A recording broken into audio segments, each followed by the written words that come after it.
እኔ ምላችሁ ማለት ነው የኔ ውድ የሆናችሁ ቤተሰቦቼ ሰው ለአንድ ሰው ይሄን አል ዋጋ ሊከፍል ይችላል እንዴ? ፍቅር አለ ግን እንደዚህ አይነት ፍቅር አለ። ሩትዬ እንደ አብርሃምን እንደምትወደው እንደምታፈቅረው እንደምትፈልገው ዋጋ እንደዚህ የምትከፍል ሴት ግን አለች? እኔ እንጂ አላቅም። እኔ አይቼ አላቅም፣ ሰምቼም አላቅም። አንድ ክርስቶስን ብቻ ነው የማውቀው ለእኛ ብሎ የሞተው እንጂ ሴት ልጅ ወይም ደግሞ ሰው ለሰው እንደዚህ ፍቅር ዋጋ ስከፍል እኔ አይቼ አላቅም። ሩትዬ ትለያለች።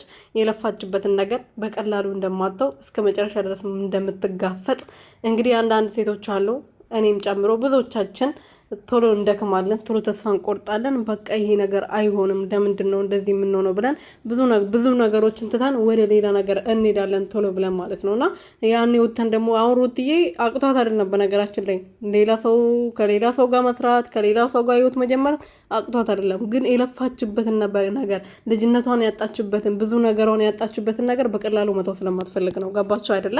ሰላም ቤተሰብ እንዴት ናችሁ? ደህና ናችሁ? እኔ በጣም ደህና ነኝ፣ እግዚአብሔር ይመስገን። በያላችሁበት ሰላማችሁ በዚህ ትርፍርፍ ይበልልኝ። ለዚህ ቻናል አዲስ ሆናችሁ ሰብስክራይብ ያደረጋችሁ ቤተሰብ ሆኑልኝ። እንግዲህ ልዕልቷ ይህቺ የመሰለች ምን ልበላት የኔ ዱንቡሽቡሽ ማለት ነውና ምን ልላችሁ ፈልጌ ነው።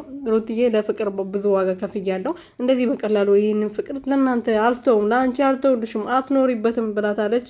ጀግና ቀጥይበት።